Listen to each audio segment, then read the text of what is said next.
नमस्कार।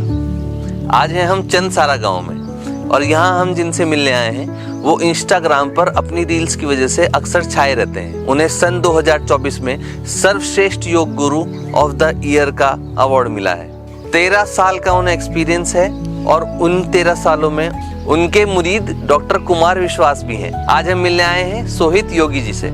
आइए उनसे कुछ बातें करते हैं।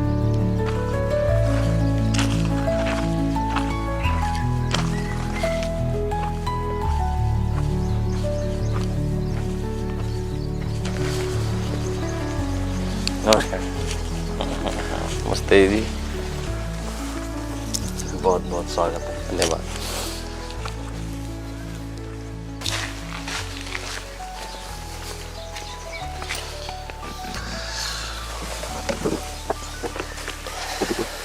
आपकी एनर्जी मैच करते करते मेरे में भी एनर्जी आ गई है। ये तो सब योग का चमत्कार है। तो बताइए फिर कैसे, मतलब इतना एक्टिव कैसे रहते हैं आप, इतना एनर्जेटिक कैसे हैं? देखिए, मेरा एक सिस्टम क्या है कि हर व्यक्ति एनर्जेटिक हो सकता है। मैं सुबह उठने का समय मेरा फिक्स है कि मैं सुबह 5 बजे उठता हूँ। अच्छा, 5 बजे उठ जाते हैं? हाँ, और मेरा खाने का भी समय फिक्स है। अच्छा। मेरा सोने का भी समय फिक्स है। अच्छा। और नियमित योग और एक्सरसाइज करने का भी समय फिक्स है और नियमित योग और एक्सरसाइज करता हूँ। अब योग और एक्सरसाइज अलग तो नहीं है। यदि व्यक्ति का रूटीन सेट हो जाए तो उसके अंदर प्राण शक्ति आती है। प्राण शक्ति है जीवनी शक्ति, और जब जीवनी शक्ति होगी, प्राण शक्ति होगी, तो उसके अंदर एनर्जी का संचार, ऊर्जा का संचार तो अपने आप ही हो जाएगा। मैं ये मानता हूं कि व्यक्ति को अपने कार्य के प्रति सजग होना चाहिए, संकल्पित होना चाहिए, आलस्य में नहीं रहना चाहिए। यदि आपने कोई संकल्प, कोई टारगेट बना लिया है कि भाई मैं आज से योग करूंगा, मैं आज से शूटिंग करूंगा, मैं आज से पॉडकास्ट करूंगा, मैं आज से जल्दी उठूंगा, वो संकल्पित होना चाहिए। यदि संकल्प है तो फिर एनर्जी तो अपने आप आएगी। हाँ, वैसे देखा गया है नॉर्मली कि जब हमें पता होता है कि हमें कहाँ जाना है और तो हम जल्दी पहुँच जाते हैं। हाँ। मतलब जिस टाइम उतना ही लगता है जितना हमें लगा कि भाई यहाँ से हम, मान लीजिए मेरठ से हमें दिल्ली जाना है तो टाइम तो वही लगेगा। आगे रोड मैप तैयार है कि भाई कहाँ पहुंचना है, पर ये एनर्जी तो हमें मतलब पता ही रहता है अक्सर कहाँ जाना है, पर ये एनर्जी नहीं है। देखिए, दूसरी बात एक और भी है कि मैं एक ऐसे गुरु का शिष्य हूँ, स्वामी रामदेव जी का, जिनके साथ रह के मैंने देखा है।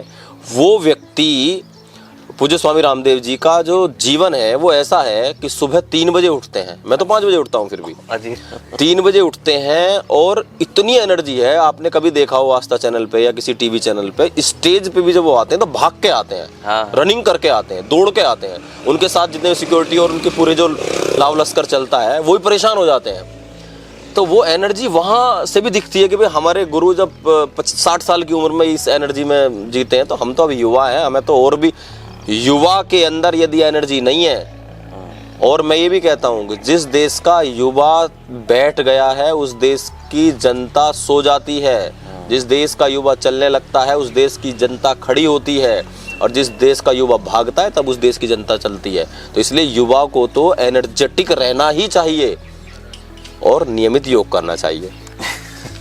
वैसे मैंने देखा है कि जो स्वामी रामदेव जो हैं वो, उन्होंने ये बहुत तेजी से चल के वो जाया करते थे। तो अभी बहुत सारे गुरुजी हम देखते हैं, अगर आप आस्था चैनल देखें, आप कोई भी चैनल देखें, तो हम उनकी एंट्री दिखाते हैं, हम ऐसे ही भागते हुए आ रहे हैं, वो फिर स्टेज पे चढ़ते हैं। मुझे लगता है ट्रेंड शुरू करा हुआ उनका ये अच्छी बात है। अगर देखो, इसका एक आप ऐसे समझिए कि मैं भी कई कथाकारों को देखता हूँ तो वो भागते हुए स्टेज पे आ रहे हैं आजकल। ये अच्छी बात है, क्योंकि एक तो समय भी बचता है। भाई मान लो कथा में लेट हो रहे हैं तो जो काम 10 मिनट में होना हो 2 मिनट में हो जाएगा, धीरे चल के जाओगे। दूसरा, सामने वाला व्यक्ति प्रभावित होता है कि अरे गुरुजी में कितनी एनर्जी है, भाग के आ रहे हैं हमारे बीच में। तो भागना, चलना, दौड़ना और अपने विचारों को अच्छी तरह से प्रकट करना, हर व्यक्ति को एनर्जेटिक रहना चाहिए। हर व्यक्ति को एनर्जेटिक रहना चाहिए। सोता हुआ, सुसुप्ति अवस्था में, निद्रा में, तंद्रा में पड़ा हुआ व्यक्ति को कोई पूछने वाला नहीं है। सूर्य हमेशा चलता रहता है, चंद्रमा हमेशा चलता है, वायु हमेशा चलती है। तो युवाओं को तो वायु के वेग के साथ दौड़ना चाहिए। तो एनर्जी होनी चाहिए। देखो एनर्जी को आप डाउन नहीं कर सकते किसी की, और ना करना चाहिए किसी को, अपनी एनर्जी को डाउन नहीं रखना चाहिए। अच्छा, तो जब मैंने बताया लोगों को कि मैं आपसे मिलने जा रहा हूँ जी, तो बहुत से सवाल लोगों ने मुझे दिए अपने आप ही शायद आपकी रील्स देखते रहते होंगे या फिर आपका फेसबुक पे फॉलो करते हैं बहुत सारे लोग, तो उनमें से कुछ क्वेश्चंस, कॉमन क्वेश्चंस में से एक क्वेश्चन मेरे सामने आया जो मैं आपसे पूछना चाहता हूँ। आजकल ये नस दबने की समस्या बहुत आ रही है। कोई कहता है कि कमर की नस दब गई है, पहले शुरुआत घुटने से हुई, कमर, फिर डॉक्टर को दिखाया, फिर पता चला कि कमर की नस दब गई है। मैंने कान की भी नस दबते हुए सुना है। और मतलब ये क्या समस्या है, इसका क्या इलाज है और क्या करा जा सकता है? देखो नस जो दबना है ये हमारी नर्वस सिस्टम की प्रॉब्लम है। अच्छा, तंत्रिका तंत्र जिसको बोलते हैं। बॉडी के अंदर 72,72,10,202 नस नाड़ियां हैं जो ब्रह्म ऋषि कृष्णदत्त जी महाराज ने बताई हैं। मॉडर्न मेडिकल साइंस भी 72,000 नस नाड़ियों को मानता है, जिनके नाम लिख चुका है। अब सबसे बड़ी प्रॉब्लम बैक में साइटिका नर्व की होती है ज्यादातर। L4, L5, S1 में प्रॉब्लम आती है। होता क्या है, या तो पेट बाहर निकला, एक्स्ट्रा प्रेशर पड़ा, अब आपकी बैक है ये, अब पेट यहां निकला, ये पीछे से मुड़ गई, तो कोई नस दबी। कोई भी नस दब सकती है, केवल साइटिका ही नहीं, और बहुत सारी नर्व है जो हमारी पूरा सिस्टम नीचे जा रहा है। किसी को घुटने में प्रॉब्लम हो सकती है, किसी को एंकल में प्रॉब्लम हो सकती है, किसी के काफ में पेन जा सकता है, किसी की थाई में पेन जा सकता है, और किसी के बैक में, किसी के हिप में, कूल्हे में दर्द जिसको बोलते हैं। बहुत सारी समस्याएं होती हैं। जो साइटिका का पेन, साइटिका का पेन तो सीधा लेफ्ट में, राइट में सीधा सीधा चला जाता है। अच्छा, लेकिन किसी को नी में भी पेन आ जाता है नस दबने के कारण। वो नी को तो एक्सरे करा लेता है, लेकिन वो समस्या नहीं आती। कई बार तो कार्टिलेज घिस गए या और प्रॉब्लम से भी नी में पेन आता है, लेकिन नर्व के कारण भी आता है। इसके सबसे बड़े कारण है हमारा खान पान। नस दबना आप इस तरह से समझ सकते हैं कि एक तरीके से ब्लॉकेज है वो भी। अच्छा, और उसको खोलने के लिए सबसे ज्यादा जरूरी है योग और एक्सरसाइज। अच्छा, गलत खान पान, गलत एक्सरसाइज, गलत तरीके से वजन उठाना, गलत तरीके से सोना, ये सब नस दबने के कारण है। कान की नस दबती है, कान में कई प्रकार के रोग पैदा हो जाते हैं। कुछ लोगों को टेनिटिस की प्रॉब्लम हो जाती है, कुछ लोगों को कान से ये घूं-घूं की आवाज़ आने लगती है, कुछ लोगों के कान बहने भी शुरू हो जाते हैं। बहुत सारी प्रॉब्लम कान की हैं, और चक्कर आते हैं नस दबने से। बहुत सारे लोगों को वो अलग अलग तरीके के टेस्ट करा लेते हैं, पर कान वाले डॉक्टर के पास नहीं पहुंचते कि जी मुझे सर्वाइकल भी नहीं है, मुझे बीपी भी नहीं है, मुझे गैस की प्रॉब्लम नहीं है, पर मुझे चक्कर आ रहा। मतलब एक बार ENT को दिखा के देख, हो सकता है वहां समाधान। तो पता चला कि नस दबी हुई है। तो ऐसी सिचुएशन में अब इसका समाधान पे हम बात करते हैं। इसका समाधान है कि एक तो 1 घंटा, मैं हर बात में बोलूंगा आपको, 1 घंटा अपने शरीर को देना है। स्ट्रेचिंग करनी है सुबह या शाम, जब भी समय मिले। बेस्ट टाइम सुबह का है, पर शाम को भी मिल जाए तो कर सकते हो। 1 घंटा यानी एक्सरसाइज करनी है। और जितने भी बॉडी के अंदर ब्लॉकेज हैं उसके लिए प्राणायाम बहुत इफेक्टिव होता है। अच्छा, प्राणायाम यानी कपालभाति, अनुलोम विलोम, भ्रामरी, भस्त्रिका, ये सारे प्राणायाम जो व्यक्ति करेगा उसको ब्लॉकेज की समस्या, नस दबने की समस्याएं पैदा नहीं हो सकती। दूसरा, एलोवेरा, घी कवार, ग्वारपाठा जो होता है उसका जूस पीना चाहिए, आंवले का जूस पीना चाहिए, आंवले का सेवन करना क्या चाहिए। बताया आपने? एलोवेरा, एलोवेरा जूस और घी ग्वार क्या बताया? वही एक ही नाम है, उसके पर्यायवाची है। अच्छा, जो ग्वारपाठा है, मतलब जहाँ जहाँ जो उस लैंग्वेज को समझते होंगे, तो इस तरीके से मैंने तीनों बोले हैं। तो एलोवेरा का जूस और आंवले का जूस सुबह सुबह खाली पेट पीना चाहिए। ब्लॉकेज के लिए बहुत बढ़िया होता है, नस दबने के लिए बहुत बढ़िया होता है। पूरी की पूरी हमारी जितनी भी नर्वस सिस्टम है, तंत्रिका तंत्र, सारी नसों को खोलता है। अच्छा, हाँ, तो इस तरीके से अगर आप काम करते हैं तो मैं समझता हूँ कि नसों की समस्या नहीं होगी। क्योंकि ये काफी सुनने में आ रहा है नस दबने वाला ना, मतलब वैसे ज्यादातर मैंने देखा है कि थोड़ा एज में शायद इसका नहीं, एज तो इफेक्ट, या मोटापा वगैरह, मोटापा भी इसका कारण है। लेकिन एज, जैसा आपने बोला कि एज जो है, पहले ऐसा सुनते थे कि जो 50 साल के बाद ये प्रॉब्लम आई, 60 साल के बाद। आज तो युवाओं को प्रॉब्लम आती है। कम उम्र में मैंने साइटिका के पेन देखे हैं, 25 साल के 22 साल के लड़कों को साइटिका के पेन हो जाते हैं, कम उम्र में ब्रेन हेमरेज होता है। क्या होता है? साइटिका एक नर्व है जो हमारी स्पाइन से सीधी पैर के पंजे तक गई हुई है। अच्छा, आप ऐसे समझिए, यहाँ से गई और सीधा ऐसे होते होते साइटिका की नर्व पूरा नीचे चली गई। बहुत बहुत दर्द होता है, जबरदस्त दर्द होता है। अच्छा, पर लाइलाज नहीं है। अच्छा, लाइलाज नहीं है। हाँ, हो कुछ जाएगा। आसन है, हाँ। उन आसनों को यदि करते हैं और कुछ एक्यूप्रेशर पॉइंट्स हैं, कुछ मर्म के पॉइंट हैं, यदि उनको प्रेस करते हैं तो साइटिका की नर्व खुल जाती है, उसमें ब्लड सर्कुलेशन होने लगता है। अच्छा, इतना ही है। लेकिन जिनका पेट बाहर निकल गया, उस पर एक्स्ट्रा प्रेशर पड़ रहा है, तो समझिए, नहीं आपका तो नहीं है, बहुत बहुत मोटे पेट वाले लोग रहते हैं, तो जिनके एक्स्ट्रा प्रेशर पड़ रहा है, साइटिका पेन वाले बहुत सारे लोग तो बैक पेन समझ लेते हैं कि मुझे बैक पेन है। बैक पेन तो होता ही है, हाँ। पर नीचे चला जाता है तो साइटिका का पेन हो गया। तो मतलब पता कैसे चलेगा, किस तरह के डॉक्टर को दिखाना चाहिए? कि देखिए, सब फिजियोथेरेपिस्ट भी बता देते हैं, ऑर्थोपेडिक्स भी बता देते हैं, और आजकल तो खुद डॉक्टर बने हुए हैं। भाई, अगर कोई ये कहे कि मुझे बैक से, लेफ्ट साइड से या राइट साइड से, हिप में होते हुए नीचे पेन जा रहा है, साइटिका। अच्छा, सीधा सीधा है लेफ्ट डायग्नोस। हाँ, लेफ्ट से या राइट से, दोनों तरफ जाता है साइटिका का पेन। अच्छा, अच्छा, पर होता जनरली किसी एक साइड से है। अच्छा, तो इसके लिए डायग्नोस के लिए आपको इतना जल्दी डॉक्टर के पास नहीं जाना पड़ेगा। पर मैं यहाँ पे एक बात कहूंगा कि जिनको प्रॉब्लम बहुत ज्यादा हो गई है, वो डॉक्टर के पास जब जाते हैं तो कई बार डॉक्टर सर्जरी कर देते हैं। हाँ, यही बात है। डॉक्टर बोलते हैं कि सर्जरी करानी पड़ेगी जी आपको। सर्जरी तो करानी नहीं है। स्पाइन में कोई भी प्रॉब्लम हो जाए तो सर्जरी नहीं करानी चाहिए, क्योंकि मैं कई लोगों को जानता हूँ, सर्जरी होने के बाद वो चल नहीं पाए, किसी को बैक में, रीढ़ में उनको कोई रोड पड़ी है या उनको बिस्तर पर ही बैठना पड़ गया है, तो वो चल नहीं पाए जीवन में। कुछ लोग चले भी गए, डेथ भी हो गई। तो स्पाइन को नहीं खुलवाना चाहिए। अच्छा, उसकी सर्जरी नहीं, उसके लिए एक्सरसाइज है, फिजियोथेरेपिस्ट है, सिकाई है, उसके अलावा आप आयुर्वेदिक दवाइयाँ हैं, आयुर्वेदिक डॉक्टर से मिलो, पेन किलर खा के अपना गुजारा कर लो, पर सर्जरी मत करो। अच्छा, मैं मानता हूँ ये जो साइटिका का पेन हो, लोअर बैक पेन हो, ये सब लाइफ स्टाइल की प्रॉब्लम है ज़्यादातर। जो ज़्यादा कुर्सी पे बैठते हैं, जिनको ऑफिस में बहुत ज़्यादा वर्क करना पड़ता है, 8-8, 10-10 घंटे की सीटिंग है। माताएं तो हमारी जैसे ज़्यादातर घर में बहुत काम करती हैं, पूरे दिन काम करती हैं। मैं तो ये नस दबने वाली समस्या माताओं की ज़्यादा सुनी। उनकी प्रॉब्लम इस कारण से है कि उनको कई बार ना ये पता नहीं होता है, वो एक तो वजन उठा लेते हैं कई बार। हाँ। जैसे झटके से वजन उठाया तो खिंच गया। दूसरा, उनके जीवन में एक्सरसाइज उतनी है नहीं। देखो, जो व्यक्ति चल रहा है, अब आप ये कहोगे कि नहीं, किसान को एक्सरसाइज की क्या जरूरत है? भाई, किसान फिजिकल एक्टिविटी कर रहा है, मेंटल एक्टिविटी नहीं कर रहा है, यानी मानसिक तनाव से दूर नहीं हो पा रहा है। किसान प्राणायाम नहीं कर रहा है, सही है, उसका शुद्ध ऑक्सीजन है, शुद्ध हवा मिल रही हुई है, शुद्ध खान पान है किसान के पास। किसान शरीर से बहुत मेहनत करता है, खेत में जाके मजदूर भी मेहनत करते हैं, उनको योग की आवश्यकता नहीं है। परंतु योग केवल एक्सरसाइज भी नहीं है। यहाँ से आप समझिए कि उनको जीवन जीने की कुछ कुछ गुण आने चाहिए। किसान गलती क्या करता है, खेत में बैठा हुआ है, कई बार खाना आया, बिना हाथ धोए खाना खा लेता है, तो जम्स जाते हैं, नुकसानदायक है।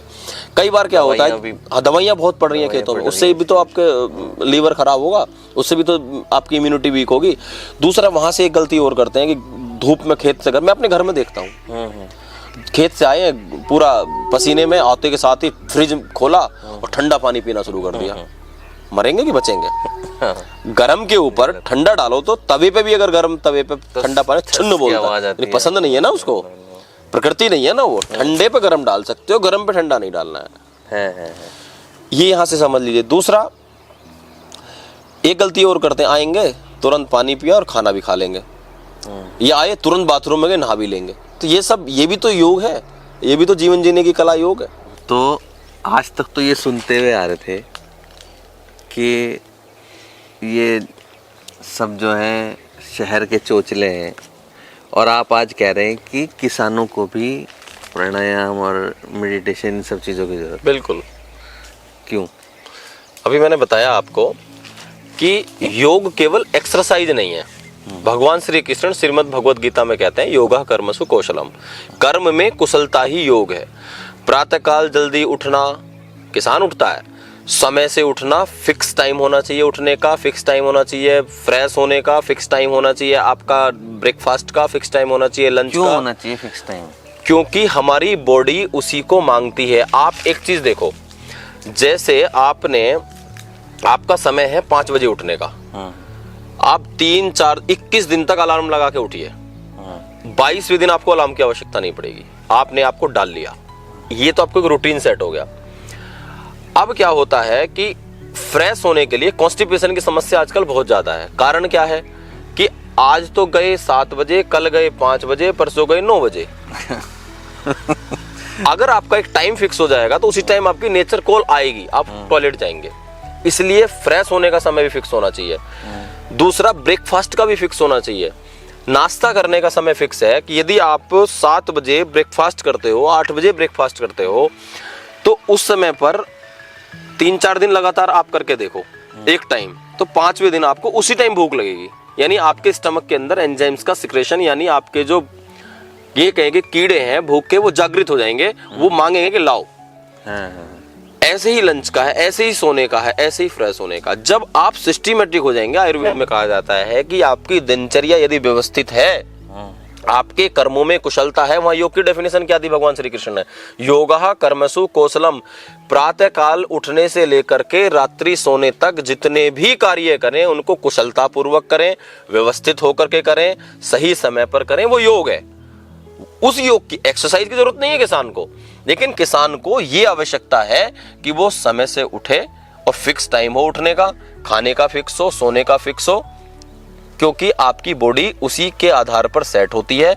उसी से आपके इम्यून सिस्टम बनता है। रस, रक्त, मांस, मेद, अस्थि, मज्जा और शुक्र, सप्त धातुएं हमारे शरीर में बनती हैं, और वो तभी बनती हैं जब हम समय पे सोएंगे, समय पे खाएंगे, समय पे फ्रेश होंगे। यदि हम ये नहीं करते हैं तो कई बार किसी का फैट ज्यादा बन जाएगा, किसी का रक्त ज्यादा बन जाएगा, किसी का रक्त कम बनेगा। ये खाने से ही तो बनता है। किसी का शुक्र कम बनेगा, किसी को कोई और प्रॉब्लम होगी। तो सिस्टमेटिक जीवन ही आपका स्वास्थ्य का आधार है। इसलिए किसान को प्राणायाम करना चाहिए। प्राणायाम तो नहीं करता ना किसान, बाकी चीजें मैंने आपको अभी बताई। किसान यदि प्राणायाम करेगा तो मन शांत रहेगा, विचार शांत रहेंगे। शरीर की मेहनत करके नींद तो आ जाती है, लेकिन किसान हो या कोई भी दूसरा व्यक्ति शरीर से ज्यादा मेहनत करता है, उसके सामने समस्याएं बहुत सारी होती है, मानसिक समस्याएं उन्हें भी होती है। और अच्छा, ऐसा नहीं है कि जैसे हम शारीरिक काम श्रम बहुत ज्यादा करते हैं, बहुत ज्यादा काम करते हैं, तो माइंड अपने आप ही सेट होता है, ऐसे ही सुना था मतलब? नहीं, फिजिकल एक्टिविटी अलग काम करती है। अच्छा। लेकिन जैसे आप फिजिकल एक्टिविटी से आप अपने बोन्स को, आप अपने मसल्स को, जॉइंट्स को ठीक रखते हो, लेकिन आप अगर इंटरनली काम, क्रोध, लोभ, मोह, ईर्षा, द्वेष, छल, दम, पाखंड, इनको कैसे ठीक करोगे? अविद्या, अस्मिता, राग, द्वेष, अभिनिवेश, इनको कैसे ठीक करोगे? उसके लिए प्राणायाम है, उसके लिए ध्यान है। प्राणायाम के बाद ध्यान। प्राणायाम से मन शांत होता है। प्राणायाम से जब मन शांत होगा तो आप सही कार्य करोगे। बुद्धि आपकी जो है, जो दिमाग है, वो एक्टिव रहेगा, सही डिसीजन ले पाओगे। डिसीजन लेने की क्षमता बढ़ेगी प्राणायाम के माध्यम से। जैसे मैंने अनुलोम विलोम प्राणायाम, कपालभाति, उद्गीत, उज्जयी, शीतली, शीतकारी, बहुत सारे प्राणायाम है, 7-8 प्राणायाम है। यदि उन प्राणायाम को, उनमें से 3 या 4 प्राणायाम भी प्रतिदिन व्यक्ति करता है तो उसकी डिसीजन लेने की क्षमता बढ़ेगी, काम करने की क्षमता बढ़ेगी, आलस से नहीं आएगा, हमारी तरह एनर्जेटिक रहेगा। तो इसलिए किसान को भी तो एनर्जेटिक रहना। आपकी तरह एनर्जेटिक रहना तो बहुत मुश्किल है। नहीं तो नहीं, जैसे बहुत सारे लोग हैं जो यूएस टाइम से काम करते हैं, बच्चे हैं जो यूएस टाइम से काम करते हैं, उनका होता है कि रात का ही उनकी कॉल्स होती है, रात के ही उनके ऑफिस चलते हैं। और क्रिएटिव फील्ड में ज़्यादातर हम लोगों की जो कि एक क्रिएटिव फील्ड है, इसके अंदर हमारे सबसे बड़ी समस्या आती है कि रात को हमारा मतलब थॉट ऐसा है, या तो एक नैरेटिव या फिर क्या है कि रात को बहुत अच्छा दिमाग चलता है। ये नैरेटिव सेट किया हुआ है आप लोगों ने। अच्छा। मैं कितने ऐसे राइटर्स को जानता हूँ, बहुत बड़े बड़े राइटर्स को जानता हूँ, जिनका जीवन ऐसा 10 बजे सो जाते हैं। सुबह आप 3 बजे उठिए। मैं कहता हूँ कि जो व्यक्ति सुबह 3 बजे उठेगा, खासकर जैसे आप क्रिएटिविटी की बात कर रहे हो, क्रिएटर्स की बात कर रहे हो, क्रिएटिव की बात कर रहे हो, जो 3 बजे उठ करके और सुबह 6 बजे तक का जो आप दिमाग में थॉट्स आएंगे, वो रात को नहीं आ सकते। रात को सोते समय मन चंचल हो सकता है, लेकिन सुबह मन शांत होता है। ये प्रकृति का भी सिस्टम है, प्रकृति भी शांत होती है, सब कुछ शांत होता है। जब आप शांत होते हो तब आपके अंदर से विचार उत्पन्न होते हैं, तब आपके अंदर से क्रिएटिविटी जागती है कि हाँ, आप कुछ नया ऐसा करना है, कुछ नया। और उनका क्या, जो जैसे जो मैंने बताया आपको, जिनकी जॉब है रात, अब यूएस वालों की, अब उनके लिए मैं बताता हूँ। आपने ये मेरे से अभी पूछा कि किसान कैसे करें, वो क्या करें। मैं यूएस वालों के लिए नहीं, मैं सबके लिए अब एक फॉर्मूला देता हूँ। हाँ। आप 10 बजे उठिए सुबह सो के, मुझे कोई आपत्ति नहीं है, लेकिन 10 बजे उठिए। मेरा दिनचर्या का माइंड सेट ये है कि यदि आप रात को 12 बजे सोते हैं और सुबह 8 बजे उठते हैं तो 12 बजे सोइए। फिर ये नहीं है कि आज 10 बजे सो गए और कल 2 बजे सोएंगे। 15 मिनट का अंतर होना चाहिए। ये है व्यवस्थित दिनचर्या आज के समय की। ऋषि मुनियों के काल से अलग हटें तो वर्तमान के काल में अगर आए तो आज की व्यवस्थित दिनचर्या ये है कि समय सोने का फिक्स करो, उठने का फिक्स करो। और मजबूरी में तो जी शिफ्ट की जॉब है तो वो क्या करें, लेकिन उन्हें भी जितने दिन सेट तो उन्हें भी करना पड़ेगा कुछ ना कुछ, नहीं तो नहीं कर सकते तो कहीं ना कहीं बीमारियों का सामना करते ही हैं। खाने का समय फिक्स करो। आज 7 बजे करते हो तो 7 बजे ही नाश्ता करो। अगर आप 10 बजे नाश्ता करते हो 10 ही बजे नाश्ता करो। तो मतलब मेन बात यह है कि ये आपका जो है कंसिस्टेंसी होनी चाहिए चीज की। हाँ, कंसिस्टेंसी होनी चाहिए और हर चीज का समय फिक्स होना चाहिए। आप अच्छा खुद से आइडिया लगाओ ना कि आपको मतलब अगर उसी आपकी टाइम जो है आपकी रात को आप 3 बजे सोते हैं, उसके बाद में आप 6 से 8 घंटे का टाइम निकालने के बाद में जो भी एक टाइम है उस टाइम पे आप डेली उठिए, उसी हिसाब से अपना वही काम डेली कीजिए। उसी तरीके से आप आगे बढ़िए। फिर भी मैं ये कहूंगा यदि आपकी मजबूरी है कि रात में जगना है तो जगिए, परंतु कोशिश करिए रात को 10 बजे 11 बजे सो जाइए। मैं 6 घंटे की नींद लेता हूँ, रात को 11 बजे मैं भी सोता हूँ। एक योगी होने के नाते ये बात बड़ी अलग लगेगी कि मुझे भी रात को 11 बजते हैं सोने में, लेकिन मैं सुबह उठता 5 बजे हूँ तो मेरे 6 घंटे पूरे हो गए। और मैंने ये भी पाया है कि जब मैं लिक्विड पे रहता हूँ, नींबू पानी पर, दूध पर, छाछ पे, जूसेस पे, तो उस समय पे एनर्जी और ज्यादा बढ़ जाती है। 3 घंटे में नींद पूरी हो जाती है। अन्न ही नशे का कारण है। जो ज्यादा सोते हैं वो शाम का भोजन कम करें, जो कम सोते हैं वो भोजन बढ़ा दें। ऐसा जो कम सोते हैं हाँ, वो भोजन थोड़ा बढ़ा दें तो नींद उनको अच्छी आएगी। अच्छा, क्योंकि इस खाने को डाइजेस्ट करने के लिए भी ताकत लगती है, एनर्जी लगती है। हाँ। तो उस एनर्जी को वहां लगाएंगे तो कहीं ना कहीं नींद आपकी ब्रेन की तरफ ना जाकर ब्लड सर्कुलेशन आपका स्टमक की तरफ होगा, उस पर काम करने लगेगा तो नींद आपको आ जाएगी। कई बार देखते हो शाम को आज खाना नहीं खाया तो रात को नींद नहीं आ रही। समझाओ ना, यहीं से समझिए।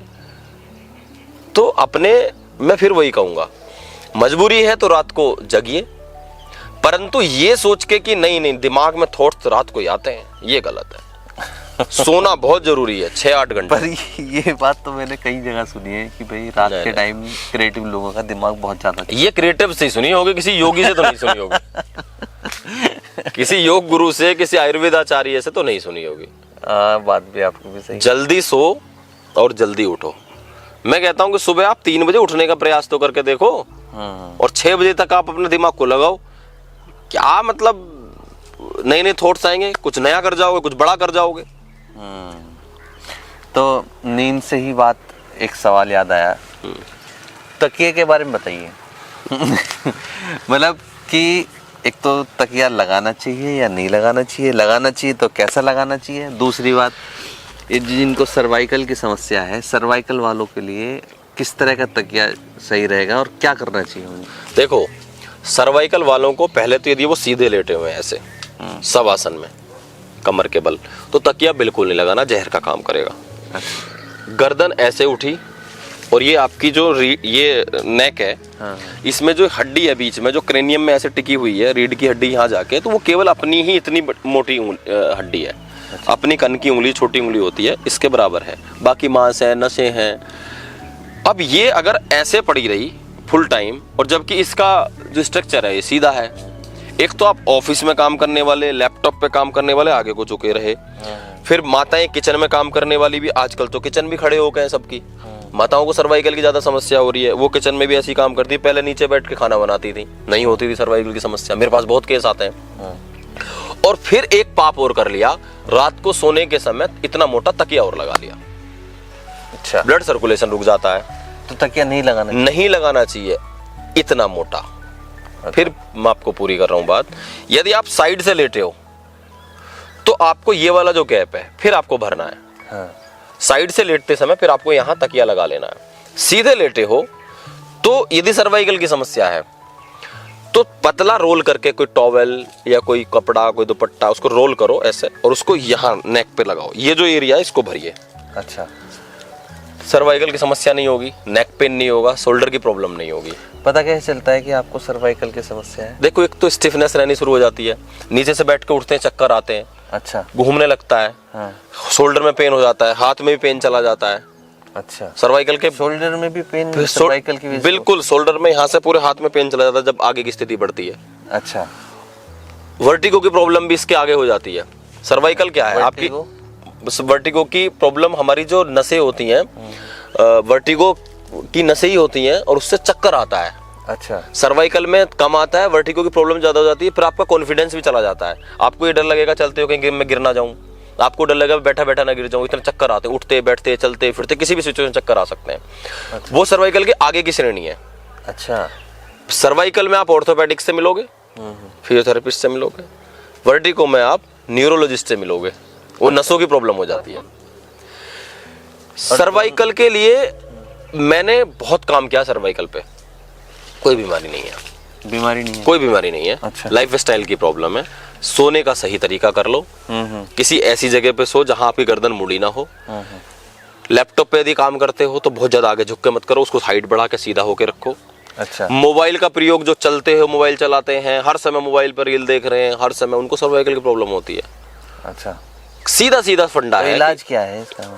इलाज इसका सबसे पहले तो लाइफ स्टाइल सुधारो, यानी अपने आप नेक को सीधा रखने की कोशिश करो। ऐसे ठीक है, मुझे भी आपने रात में देखा होगा, शुरू में मेरे पास तकिया था, फिर मैं जैसे ही नींद आने को, मेरा ऑटोमेटिकली क्या है, मैं रात को 2 काम करता हूँ कि जब सीधा सोऊंगा तो मेरा नींद में तकिया मेरे सिर के नीचे आ जाएगा, और जैसे ही मैं साइड लूंगा, नहीं, जब मैं सीधा सोऊंगा तो मेरा तकिया सर के नीचे निकल जाएगा, और जब मैं साइड से आऊंगा तो तकिया मेरे सर के नीचे। ये कई बार नींद में ही हो जाता है मेरे से।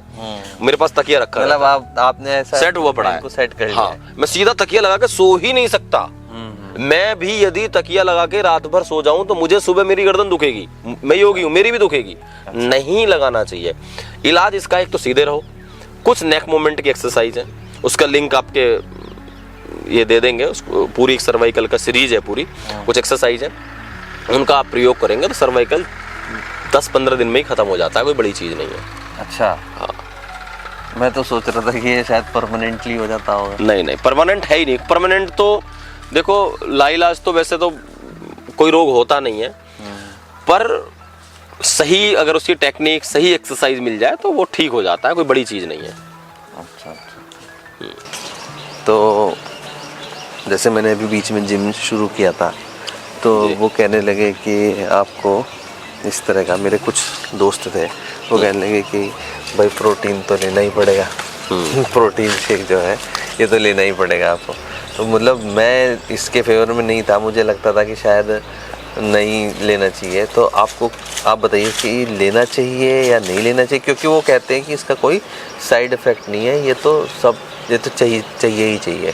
देखो, इसमें क्या है, प्रोटीन, वे प्रोटीन जितना भी है, और प्रोटीन के साथ साथ स्टेरॉइड भी ले रहे हैं बच्चे, हाँ, ताकत पैदा करने के लिए, उसकी बिल्कुल आवश्यकता नहीं है। सबसे बड़ा हार्ट अटैक का कारण बन रहे हैं, लीवर को डैमेज कर रहे हैं, जल्दी से मसल्स फुलाने के लिए, जल्दी से ताकत शरीर में आ जाए, शॉर्टकट मार्ग अपनाने की कोशिश कर रहे हैं। अच्छा, एक चीज़ बताओ, जो वेजिटेरियन है, क्या दाल में प्रोटीन नहीं है, चने में प्रोटीन नहीं है, सोयाबीन में प्रोटीन नहीं है, किस चीज़ में प्रोटीन नहीं है, आप बताइए। जो जिम जा रहे हैं, योग कर रहे हैं, रनिंग कर रहे हैं, किसी भी आर्म फोर्स की तैयारी कर रहे हैं, उनको काला चना, साबुत मूंग, सोयाबीन जो दाना होता है, इसके अलावा साथ साथ मूंगफली की गिरी और छोला, काबली छोला, जो छोले भटूरे वाला छोला, इतनी चीज़ों को रात्रि में यदि भिगो दें थोड़ी मात्रा में, सुबह उसको चबा करके खाएं, उसमें 5-7 बादाम डाल लें, थोड़ी किशमिश डाल लें, थोड़ा 2-3 अखरोट डाल लें। अगर वो इनको खाना शुरू करें तो प्रोटीन की बात कर रहे हो, घोड़े की तरह दौड़ेगा व्यक्ति, ताकत आ जाएगी शरीर के अंदर। अच्छा, उसको एक्स्ट्रा प्रोटीन लेने की आवश्यकता ही नहीं है। पर आप ये जो बता रहे हैं, इसको पचाने की भी तो शक्ति खत्म हो तो रही है। ताकत कैसे आएगी भाई? आपको एक्सरसाइज भी तो साथ में करनी है। प्रोटीन को आप जिम में जाके प्रोटीन क्यों लेते हो? एनर्जी के लिए तो लेते हो।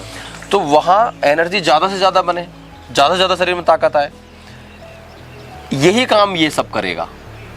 भाई रनिंग कर रहे हो, आज आप 600 मीटर की दौड़ लगा रहे हो, फिर आप 1 किलोमीटर की तरफ जा रहे हो, फिर आप 2 किलोमीटर की तरफ जा रहे हो। तो जब नियमित रूप से ये सब अपना स्प्राउट्स यूज करना शुरू कर दोगे, भीगी हुई चीजें अंकुरित खाना शुरू कर दोगे, तो इससे शरीर के अंदर ताकत आएगी, स्टेमिना बढ़ेगी। उसकी ओर नहीं जाना चाहिए। प्रोटीन आपके लिए बहुत हानिकारक है। देखिए लीवर को भी डैमेज करता है, आज हार्ट के लिए प्लांट बेस्ड प्रोटीन आ रहे हैं, बोल रहे हैं तो प्लांट बेस्ड है, ये नेचुरल है बिल्कुल। सिर्फ बेचने का एक नया तरीका है, मैं तो स्पष्ट कहूंगा। अच्छा, एक नया तरीका आता है बेचने का एक नया तरीका। जैसे आपने देखा होगा, एक कंपनी एक कोलगेट लेके आई, हाँ। किसी ने रिसर्च की, उस कोलगेट में तो हड्डी है जी, उस कोलगेट में तो ये है जी, तो कंपनी ने आयुर्वेदिक कोलगेट के नाम से बेच दिया वही चीज। भारत के लोग, हिंदुस्तान के लोग बड़े सीधे हैं, बड़े भोले वाले लोग हैं। उनको जैसे कहा जाता वैसे ही मान लेते हैं। आप इस तरह से आइडिया लगाओ कि एक बाबा कथा कर रहे हैं, 2 लाख आदमी बैठ के वहाँ कथा सुन रहे हैं, कितने भोले लोग हैं। ये भोलापन ही है कि एक व्यक्ति बैठा है, 2 लाख आदमी 3 लाख आदमी नीचे बैठ के उसको सुन रहे हैं, ये भोलापन है और कुछ भी नहीं है। तो ऐसे ही अगर किसी टीवी पे ऐड देख लिया कि कोई एक्टर ऊपर से पहाड़ से कूदता हुआ और कोई ये पीता हुआ, बताओ उनसे क्या होगा। अच्छा, कमाल की बात है कि इन लोगों के तो इन प्रोटीन्स वगैरह के तो टीवी पे ऐड भी नहीं आते, फिर भी ये काफी चलते हैं, इनमें बहुत फेमस है। इसका एक टीवी पे भी ऐड आते हैं कुछ पे। मैं आपको बताऊं, आपने अच्छा क्वेश्चन किया। मेरे पास ऑफर आया था। अच्छा, मेरे पास एक कंपनी का ये ऑफर आया कि आपको हम साल का 50 लाख रुपए देंगे और आप हमारे इसका प्रमोशन करिए। मैंने कहा उनको एक स्पष्ट कहा, आप 50 करोड़ भी दोगे तब भी मैं इसका प्रमोशन नहीं करूंगा। कारण क्या है कि हमारे युवा, हमारे जितने भी आज के बेचारे भोले वाले बच्चे हैं, वो इसको खाएंगे और कहीं उनको, मैं एक रोग नहीं, हार्ट का भी रोग होगा, लीवर का भी रोग होगा, किडनी का भी रोग हो जाएगा। तो ये जो जिम करते हुए आजकल जो वीडियोस आ रही है कि जिम करते हुए एक हार्ट अटैक आ गया, स्टेरॉइड। अच्छा, स्टेरॉइड इसका बड़ा कारण है। अच्छा, स्टेरॉइड सीधा सीधा हार्ट के ऊपर इफेक्ट डालता है। आप ऐसे समझिए, जैसे कोरोना में क्या हुआ। कोरोना में मैं ऐसे कई लोगों को जानता हूं कि जो गाड़ी चला के खुद गए और हॉस्पिटल में एडमिट हुए, रात को पता चला वो एक्सपायर हो गए। रेस्पिरेटरी सिस्टम से संबंधित रोग जब पैदा होते हैं, यानी श्वसन तंत्र से, साइनस है, साइनोसाइटिस है, अस्थमा की प्रॉब्लम है, किसी को अस्थमा का अटैक है या ब्रोंकाइटिस की प्रॉब्लम है, किसी को भी हार्ट, ये लंग की कोई भी प्रॉब्लम होती है, फेफड़ों की, तो ज़्यादातर मॉडर्न मेडिकल साइंस में स्टेरॉइड दिया जाता है। और कोरोना के अंदर तो हाई स्टेरॉइड दिए गए, इंजेक्शन लगाए गए, वो नहीं झेल पाया। हार्ट के ऊपर सीधा इफेक्ट करता है स्टेरॉइड, और हार्ट अटैक के सबसे बड़ा कारण स्टेरॉइड बनता है। जो जिम में, एक टीवी चैनल पर मेरी डिबेट हो रही थी और मैंने एक डॉक्टर से पूछा यही क्वेश्चन जो आपने मुझसे पूछा है कि आजकल जिम करने वाले बच्चों को, तो उन्होंने इसका कारण स्टेरॉइड बताया। और दूसरा, एम्स के बड़े डॉक्टर थे, और एक उन्होंने बड़ी कारण ये भी हमने भी माना कि बहुत सारे लोग डांस करते करते एक्सपायर हो जाते हैं। हाँ हाँ, अभी वीडियो वायरल हुई है एक लेडी की। हाँ, लेडी की। अभी मैं रात भी देख रहा था, एक 25वीं विवाह की वर्षगांठ मना रहे थे और वो कल ही एक डेथ हुई है। उसका कारण क्या है? वो कार्डियक अरेस्ट है, वो साइलेंट हार्ट अटैक होता है, साइलेंट अटैक आता है। उसमें क्या होता है, वो उसका कारण आप समझने की कोशिश करिए कि आप बिल्कुल ठीक ठाक चल रहे हैं, अचानक कुछ नहीं हुआ है, ब्लॉकेज है, पता नहीं है, ब्लॉकेज है आपका 80-90% का ब्लॉकेज है, और वो कहीं ना कहीं वो इफेक्ट पड़ आ गया। दूसरा, एकदम से आपको कोई खुशी मिली, बहुत प्रसन्न है आप, तो साइलेंट अटैक आएगा। अच्छा, एकदम से आपको कोई झटका लगा, अच्छा, मतलब कोई एकदम कोई डेथ हो गई किसी की, बहुत नजदीक व्यक्ति की, तो एकदम झटका लगा तो साइलेंट अटैक आएगा। ये इस तरह के कारण है। अब इसकी ओर आप जाएंगे कि जिनके खान पान सही नहीं है, जिनका एक्सरसाइज नहीं है, हैवी एक्सरसाइज भी हार्ट अटैक का कारण है। अच्छा, आप जब दौड़ लगाते हो और अचानक से आपसे कह दिया जाए, आप तो लगाते हो मुश्किल से 300 मीटर 400 मीटर, आपसे एकदम से अचानक से कह दिया जाए आपने लगाई है और आपके पीछे डंडा लेकर दौड़ना नहीं, दौड़ो दौड़ो भागो, तो आपकी धड़कन बहुत स्पीड से बढ़ने लगेगी, और एक समय ऐसा आएगा कि वो उसको उतनी ऑक्सीजन मिल ही नहीं पाएगी, वो क्रैक कर जाएगा। हैवी एक्सरसाइज, हैवी वजन उठाना भी, बहुत कई बार ऐसे केस भी देखे गए, किसी ने 50 किलो वजन उठाया, ऑन द स्पॉट चला गया। यानी उसको एक्स्ट्रा प्रेशर देना ही नहीं है, एक्स्ट्रा जितनी उसकी कैपेसिटी है। आप किसी अति सर्वथा वर्जित किसी भी क्षेत्र में चले जाइए, केवल इसी में नहीं, किसी भी क्षेत्र में चले जाइए जिसमें भी आप ज़्यादा करेंगे, अति करेंगे, तो वो नुकसान करेगा ही करेगा। स्टेरॉइड लो, आप प्रोटीन लो, आप दवाइयाँ लो, जितना बच सकते हो इन चीज़ों से क्या बचिए। ये इम्पोर्टेंसी वगैरह इनसे हो रही है क्या? बिल्कुल। अच्छा भाई मैं तो यही बात बोल रहा हूँ बार बार कि थोड़ा सावधान हो जाओ। सांस के रोग हैं तो आयुर्वेद की तरफ जाइए, प्राणायाम करिए। प्राणायाम हार्ट अटैक, मैंने एक वीडियो बनाई अभी और वो वीडियो 3 करोड़ लोगों ने देखी विदिन 15 डेज। उसमें मैंने प्राणायाम बताए कि भाई अगर हार्ट अटैक से बचना चाहते हो तो ये वाले प्राणायाम करो, भस्त्रिका है, अनुलोम विलोम है, तो ये प्राणायाम करोगे तो हार्ट अटैक से आप बच जाओगे। फिर मैं ये भी कहता हूँ कि भाई जिसकी आएगी वो जाएगा तो है, परंतु सावधानी हटी दुर्घटना घटी। सावधानी हमें रखनी ही चाहिए किसी भी स्थिति में, कि अगर सावधानी आप नहीं रखते हो तो आप दिक्कत में आ सकते हो। तो प्राणायाम स्ट्रेस लेवल को कम करेगा। स्ट्रेस भी एक कारण है हार्ट अटैक का, ब्रेन हेमरेज का स्ट्रेस बड़ा कारण है। प्राणायाम आपके स्ट्रेस को कम करेगा। जब स्ट्रेस आता है तो इम्यून सिस्टम वीक होता है, रोग प्रतिरोधक क्षमता कम होती है। और जब स्ट्रेस, प्राणायाम करोगे तो स्ट्रेस नहीं आएगा, स्ट्रेस नहीं आएगा तो इम्यूनिटी बनी रहेगी, और इम्यूनिटी बनी रहेगी तो 80 प्रकार के रोग शरीर में नहीं आएंगे। उनमें हार्ट अटैक भी है, ब्रेन हेमरेज भी है, लंग की प्रॉब्लम भी है, पेट की प्रॉब्लम भी है, दिमाग की प्रॉब्लम भी है, आँखों की भी है, मुख की भी है, कानों की भी है, बहुत सारी प्रॉब्लम्स हैं। तो सावधान हो जाओ, योग करो, प्राणायाम करो और स्वस्थ रहो। अच्छा, ये जो स्ट्रेचिंग में और योग में मतलब कितना वो है कि, क्योंकि हम जिम से पहले थोड़ा स्ट्रेचिंग करते हैं, योग से पहले भी स्ट्रेचिंग करते हैं। स्ट्रेचिंग फ्लेक्सिबिलिटी के लिए होता है, लचीले शरीर के लिए होता है। स्ट्रेचिंग योग का ही एक पार्ट है, उसको आप व्यायाम बोल सकते हो। एक्सरसाइज व्यायाम, स्ट्रेचिंग व्यायाम। आसन में और स्ट्रेचिंग में अंतर यह है कि आसनेन भवेत् दृढ़म्, आसन से दृढ़ता आती है, मतलब स्ट्रोंग होते हैं, मजबूत होते हैं। किसी भी एक्सरसाइज को होल्ड करके करते हैं तो आसन, उसी को आप फास्ट करते हो तो एक्सरसाइज, उसी को खींचते हो तो स्ट्रेचिंग। अच्छा, यही अंतर है। ये सब योग के पार्ट है।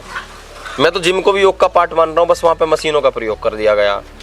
हमारी योग की क्लास के अंदर, मैं योग की क्लास देता हूँ, हमारी योग की क्लास के अंदर जो 10-10, 20-20 किलो के डंबल से या 50-50 किलो के बेंच मार रहे हैं, वो हमारी योग की क्लास नहीं कर पाते। हम एक इक्विपमेंट का प्रयोग नहीं करते हैं। अच्छा। अपने शरीर को शरीर से ही उठवाने का काम करते हैं कि भैया उठाओ, भाई आप डंबल पे ऐसे 20 बार करोगे, हम इसे 100 बार करवा देंगे, ऐसे ही कर, 100 बार में वही काम करेगा। आप बता रहे थे, कल मिले भी तो थे, वो करते हैं, दंड बैठक करते थे। हाँ, 1700-1800 दंड लगाते हैं। शरीर देखो कितना बलवान। 1700-1800, 2-2, 3-3 गाड़ियां ऐसे हाथों से पकड़ कर रोक देते थे वो अपने टाइम में। 3-3 सूत के 4-4, 5-5 सरिया आंख से लगा के दीवार पे लगा के मोड़ देते थे वो। कैसे? प्राणायाम, एक्सरसाइज, योग, नियमित खान पान। मेरा जो अगला सवाल आपसे ये है कि आजकल इनफर्टिलिटी का इशू बहुत ज़्यादा आ रहा है। हर कोई हॉस्पिटल में जा रहा है, भाई हमारा तो इलाज चल रहा है, हमारा वहाँ पे दवाइयाँ चल रही हैं, IVF वगैरह। क्या इसका क्या समाधान है और ये क्या समस्या है? देखो, इसके मैं 2-3 कारण मानता हूँ। एक तो लाइफ स्टाइल गड़बड़ है। जैसे आप थोड़ा पीछे हटिए, आप देखो कि जब हमारा जन्म हुआ, हम भी 4 भाई हैं।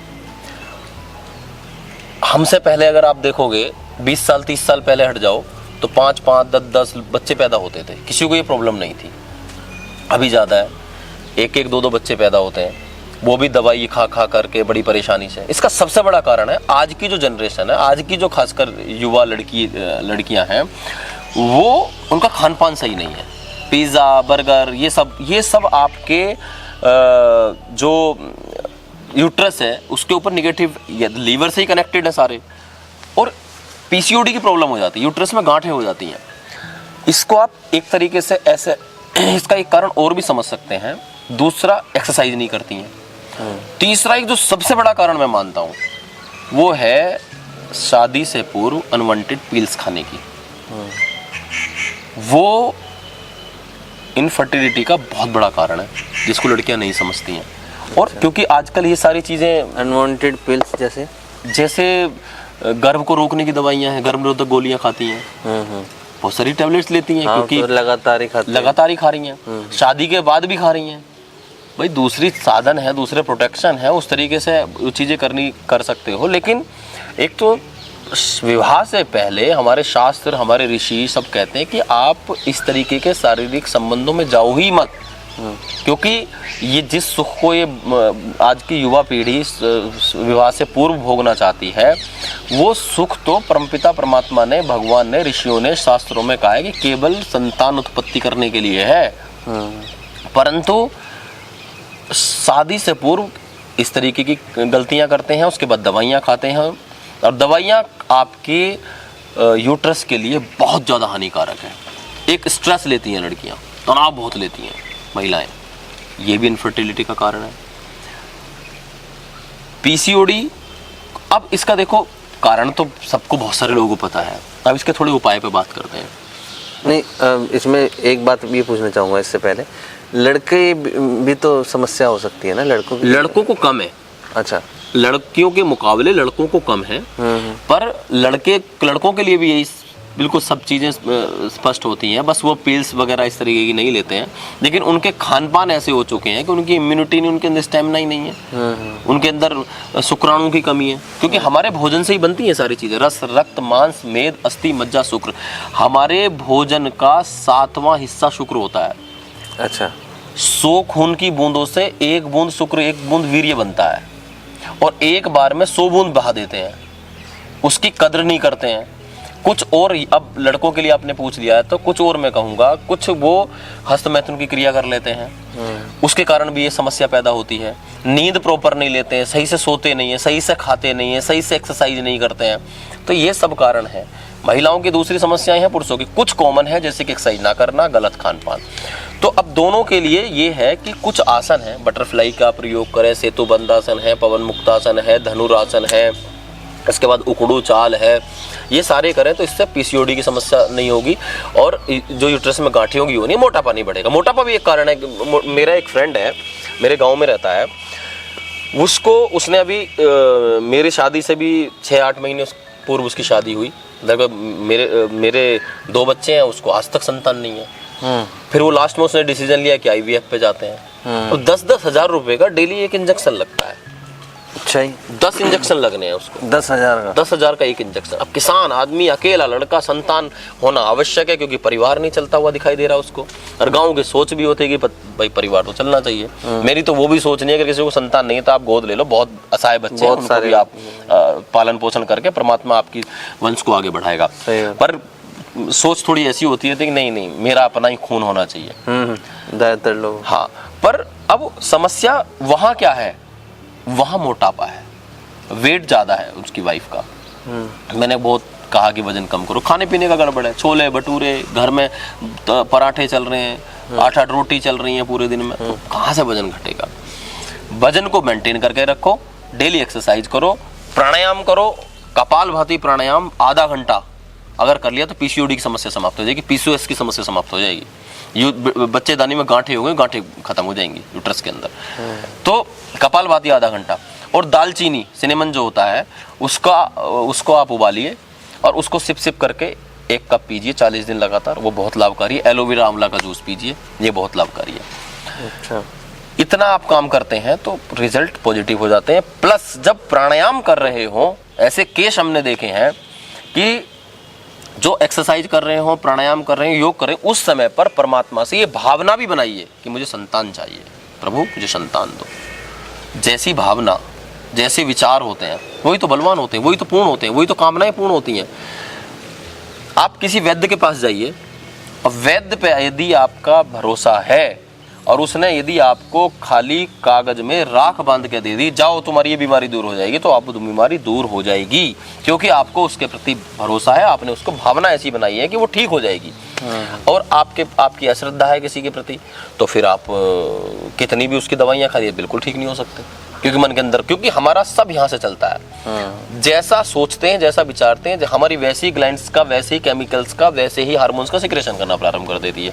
तो मन के अंदर भाव भी ऐसा होना चाहिए कि मुझे संतान, या मेरा कोई भी मेरा रोग ये कट रहा है, मुझे ये समस्या जा रही है। मैंने देखा है, पॉजिटिव आप रहो तो आपकी समस्या दूर हो जाएगी। जी, अच्छा, जो लोग आपसे योग सीखना चाहते हैं, कुछ लोग नए होंगे, उन्हें नहीं पता होगा, आपका एक बहुत फेमस ऑनलाइन क्लासेस है। आप बता रहे थे कि शायद सबसे सस्ती ऑनलाइन क्लासेस होंगी। तो थोड़ा उसके बारे में बताइए। देखिए, हमारी ऑनलाइन क्लासेस चलती हैं और लगभग 20 से 25 देशों में देश के लोग जुड़ते हैं। जो हिंदी जानते हैं वो हमारे साथ जुड़ते हैं। हमारे मात्र 1000 रुपये मंथली फीस होती है। हम ये कहें कि हम सेवा कर रहे हैं। पैसा कमाने के लिए हमारे पास कॉरपोरेट के लोग हैं जहां हम एक लेक्चर देने के लिए ठीक धनराशि चार्ज करते हैं। पर मंडे टू फ्राइडे क्लास चलती है। सुबह 6 बजे बैच शुरू होता है, 6 से 7, 7:10 से 8:10, 8:15 से 9:15, 9:30 से 10:30। 4 बैच सुबह होते हैं और शाम को एक बैच होता है 6 से 7। इसके अलावा फिर दिन में कुछ बैच हमारे बाहर विदेशों में होते हैं, 11 से 12 है, शाम को 2 से 3 है। तो वो सब अमेरिका में, यूएस में कुछ ग्रुप से जुड़ते हैं। मंडे टू फ्राइडे क्लास होती है जिसमें हम डाइट प्लान देते हैं, जिसमें हम उसी फीस के अंदर हम पूरा 1 घंटे उनको ध्यान, प्राणायाम, एक्सरसाइज, वेट, एक महीने में 8-8 किलो वजन कम किया हमने। अच्छा। हाँ, एक व्यक्ति का 35 किलो वजन कम किया हमने। 35 किलो वजन किया 4 महीने का। हाई कोर्ट में वकील है इलाहाबाद में। तो मतलब ऐसे हमारे पास बहुत सारे एग्जाम्पल हैं कि जो डेली योग करते हैं, डेली हमारे साथ साधना करते हैं और वो योग की क्लास को छोड़ते नहीं है। सबसे बड़ी बात है, 3-3 साल 4-4 साल से योग कर रहे हैं। 70-70 साल की महिलाएं योग कर रही हैं, माताएं योग कर रही हैं, 65 साल के बुजुर्ग योग कर रहे हैं। क्योंकि योग जीवनी शक्ति है, योग आपकी ताकत है। जो व्यक्ति 24 घंटे में 1 घंटा योग करेगा वो दूसरों के मुकाबले 80% कम बीमार पड़ेगा। अच्छा, जो लोग लेट उठते हैं या यूएस के टाइम से चलते हैं, उनके लिए भी कुछ ऐसा क्लासेस चलाइए ना। देखिए, यूएस के लिए यूके में क्लास होती है। यूके में सुबह के 6:30 बज रहे होते हैं, हमारे यहाँ 11 बज रहे होते हैं। तो मेरी 11 बजे एक सेशन होता है यूके वालों के लिए। यूएस वालों के लिए क्लास होती है शाम को 3:30 से 4:30। उनके यहाँ सुबह 6 बज रहे होते हैं। नहीं, ये तो यूके यूएस वालों के लिए है। हमें इंडिया में जो है, जो यूके यूएस पे टाइम पे काम कर रहे हैं, मैं उनके लिए बोल रहा हूँ। देखो, इंडिया वालों को तो मैं सावधान करना चाहता हूँ। आप सुबह जल्दी उठिए और अगर आप ये कहते हो कि मेरे पास टाइम नहीं है, आप अंबानी से ज्यादा बिजी नहीं हो, आप मोदी से ज्यादा बिजी नहीं हो, आप अमिताभ बच्चन से ज्यादा बिजी नहीं हो, आप शाहरुख खान से ज्यादा बिजी नहीं हो। ये सब लोग 1 घंटा योग करते हैं। भाई वही 24 घंटे मोदी जी के पास है, वही 24 घंटे योगी जी के पास है, वही 24 घंटे हमारे पास है और वही सबके पास है। उन्हीं को मैनेज करना है। शाम को 1 घंटा पहले सो, सुबह 1 घंटा जल्दी उठ जाओ। जो व्यक्ति, फिर बोल रहा हूँ, भारत के अंदर एक बड़ी समस्या है कि भारत का नागरिक डेली एक्सरसाइज नहीं करेगा, योग नहीं करेगा। वो क्या, मेरे पास टाइम नहीं है। और फिर एक दिन ऐसा आएगा कि 20 दिन की छुट्टी लेगा, अस्पताल के बिस्तर पर लेटेगा। फिर टाइम आ जाता है। फिर छुट्टी कहाँ से आता है, फिर टाइम कहाँ से आता है? अरे तो 1 घंटा डेली निकालो तो फिर 20 दिन की छुट्टी नहीं लेनी पड़ेगी।